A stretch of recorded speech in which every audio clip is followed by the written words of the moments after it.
The live TV, सच सबसे आगे। दोस्तों, आप सब जानते हैं कि इजराइल और फिलिस्तीन के युद्ध को अब 100 दिन पूरे हो चुके हैं। 100 दिन का जो खून खराबा है सबके सामने है, दुनिया ने देखा सोशल मीडिया के माध्यम से। हालात जितने भयावह हुए, जिस तरह से बच्चों को मारने का काम इजराइल निरंतर कर रहा है फिलिस्तीन में, न इतिहास में कभी कोई कर सकता था, न ही कभी कोई कर सकेगा। लेकिन जो अमानवीय रूप इजराइल का सामने आया है दुनिया के, उससे हर कोई परेशान है। उसके समर्थकों को भी उसकी परेशानी उठानी पड़ रही है और जो भुगतान करना पड़ रहा है जिस तरह से जो बाइडेन को, क्योंकि अमेरिका में चुनाव प्रचार शुरू हो गया है और नई सरकार चुनने का प्रोसेस शुरू हो चुका है। 2024 में चुनाव है, आखिरी महीनों में है, लेकिन अमेरिका के चुनाव का जो प्रोसेस है वो बहुत लंबा है। कैंपेन शुरू हो चुके हैं और अब जो बाइडेन के लिए एक मुसीबत बन के इजराइल का समर्थन करना बार बार आ रहा है। उनको कई जगह पे विरोध का सामना करना पड़ रहा है। तो अल जजीरा की खबरों के हिसाब से ये बात सामने आई है कि इजराइल के से नेतन्याहू को हटाना चाहता है जो बाइडेन एडमिनिस्ट्रेशन, और इस तरह का एक आदेश निर्देश जैसा भी कुछ जारी करने का काम होने वाला है या हो गया है। अल जजीरा ने लिखा है आजिल करके, एक मतलब अर्जेंट जिसको हिंदी में कहते हैं, जिसकी तस्वीर है अंग्रेजी में कहते हैं, जिस पर तस्वीर बनी हुई है अल जजीरा की इस ब्रेकिंग के ऊपर, जो बाइडेन और नेतन्याहू की। और इसका जो अरबी में लिखा हुआ अनुवाद लोगों ने बताया है कि जो बाइडेन चाहते हैं कि इजराइल नेतन्याहू अपना रुख बदले और नेतन्याहू को सरकार से एडमिनिस्ट्रेशन को बदला जाए। फोन पर बात करने की जब शुरुआत करी जो बाइडेन नेतन्याहू को, तो नेतन्याहू की तरफ से जवाब आए हैं, उसको सुनकर जो बाइडेन ने फोन को रख दिया है बिना कोई बात करे हुए, जो नाराजगी में रखा जाता है, जिसको अंग्रेजी में बैंगिंग द कॉल कहते हैं, बैंगिंग द फोन कहते हैं, ऑन द फेस। तो ये सारी की सारी चीजें अब बढ़ती जा रही हैं और अमेरिका में चुनाव जीतना जो बाइडेन के लिए बड़ा मुश्किल है। ऐसी परिस्थिति में जो उनके विरोधी पक्ष हैं, ट्रंप हो या जो भी होकर जो भी वहां से चुनकर आएंगे प्रत्याशी के रूप में, प्रेसिडेंशियल नॉमिनी के रूप में, वो एक मुसीबत खड़ी कर सकता है, जबकि उसका जो वोटर हो रहेगा विरोधी पक्ष का, वो इजराइल समर्थक ही रहता है, क्योंकि ये लेफ्ट की तरफ लीन करने वाला राजनीतिक दल है जो बाइडेन का है, जो इजराइल के नरसंहार का समर्थन नहीं कर सकते। एक ने हिंदी अनुवाद करके लिखा है ट्विटर पे ब्रेकिंग न्यूज इसी तस्वीर के साथ, अमेरिका ने इजराइल में भीषण लड़ाई शुरू कर दी। अमेरिकी राष्ट्रपति जो बाइडेन ने इजरायली प्रधानमंत्री नेतन्याहू को कुर्सी से हटाने का आदेश दिया। नेतन्याहू अपनी कुर्सी बचाने के लिए गाजा युद्ध को लंबा खींच रहे हैं। नेतन्याहू ने युद्ध के बाद गाजा में सेना रखने और गाजा पर नियंत्रण करने की योजना बनाई है जो कभी साकार नहीं होगी। अमेरिकी राष्ट्रपति ने इजराइल को अंतिम चेतावनी देने के लिए अपने विदेश मंत्री को भेजा। यदि इजराइल अमेरिकी आदेशों की अवहेलना करेगा तो अमेरिका इजराइल को अधिक मदद नहीं देगा। अमेरिकी मीडिया नेटवर्क AXIOS की रिपोर्ट जारी है। वो रिपोर्ट में आपको एक और हवाले से किसी ने छापी है, दिखाऊंगा। विषय यह है कि युद्ध हो गया, हमास को लेकर युद्ध की बात कही इजराइल ने शुरू से।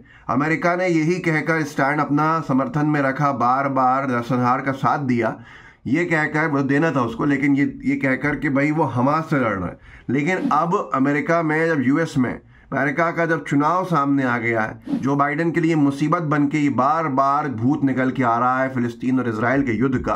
कई जगह प्रदर्शनकारी उनके कैंपेन में प्रदर्शन के नारे लगा रहे हैं और तुरंत जो है वो सीज फायर की मांग कर रहे हैं, जिसको हिंदी में युद्ध विराम कहते हैं। ऐसी परिस्थिति में अब ये खबरें छपवाना जानबूझ के है या जो भी है, लेकिन एक बात बहुत स्पष्ट है, जो स्टैंड है जो बाइडेन सरकार का, वो ये है कि ये नरसंहार का तो उन्होंने पूरा मौका दे दिया वीटो करके, सब चीज़ें करके, पर अब वो महमूद अब्बास वाला पक्ष जो है फिलिस्तीन का, वेस्ट बैंक का, उसके नियंत्रण में देना चाहता है गाजा को, ना कि इजराइल के। ऐसे में इजराइल नेतन्याहू जो है अपने मुकदमों से बचने के लिए, चाहे वो इंटरनेशनल कोर्ट का हो या लोकल इजरायली कोर्ट्स का हो, ये चाहता है कि कैसे भी ये हिस्सा जो है गाजा का वो इजराइल के एडमिनिस्ट्रेशन में आए। इस पर लेकर विवाद छिड़ा हुआ है। हिंदुस्तान ने लिखा था एक लगभग यूं कह लीजिए 1 महीना पहले कि इजराइल अमेरिका की दोस्ती में दरार, क्वेश्चन मार्क। बाइडेन बोले गाजा पर अब समर्थन खो रहा है इजराइल। तो ये उन्होंने कहा था कि इस तरह से गाजा पर गोलीबारी उसके लिए घातक हो सकती है जब युद्ध विराम का उल्लंघन किया था। रॉयटर्स के मुताबिक हिंदुस्तान ने लिखा था वाशिंगटन के एक फंड रेजिंग कार्यक्रम के दौरान जो बाइडेन ने कहा कि बेंजामिन नेतन्याहू को अपनी कठोर सरकार में बदलाव लाने की ज़रूरत है। तो ये सारी चीज़ें हैं जिसमें आगे लिखा भी था, अथॉरिटी के प्रेसिडेंट महमूद अब्बास गाजा पर नियंत्रण करें, ये अमेरिका चाहता है।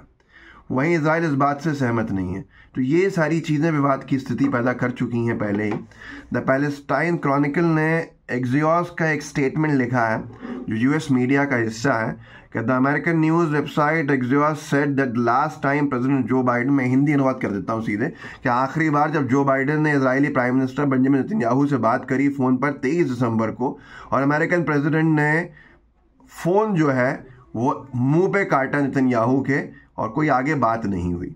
तो ये एक चीज़ सामने आई थी, बहुत पहले की बात है, लगभग 20-15 दिन पहले की। बर्नी सैंडर्स एक इम्पॉर्टेंट फिगर है जो विचारधारा में जो बाइडन की पार्टी के एक साथी हैं। उन्होंने कई बार प्रयास भी किया यूएस प्रेसिडेंट की रेस में आगे जाने का, और बहुत मशहूर नाम है senator Bernie Sanders. Bernie Sanders एक लेफ्टिस्ट नेता माने जाते हैं जो अंतर्राष्ट्रीय राजनीति को नज़र रखते होंगे। हमारे साथ में जितने लोग हैं उनको इनका मालूम होगा।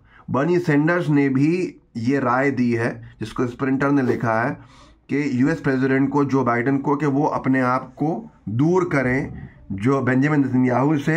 अगर ये प्रो इजराइल पोजीशन रही तो उनके लिए बहुत ज़्यादा मुश्किल होगी। Saying that this pro Israel position does not mean Washington should support the Israel prime minister. उनकी अगर निजी जो पक्ष है, अगर वो प्रो इजराइल प्रेसिडेंट का है, तो ज़रूरी नहीं है कि वॉशिंगटन भी सपोर्ट करे इजराइल प्राइम मिनिस्टर को।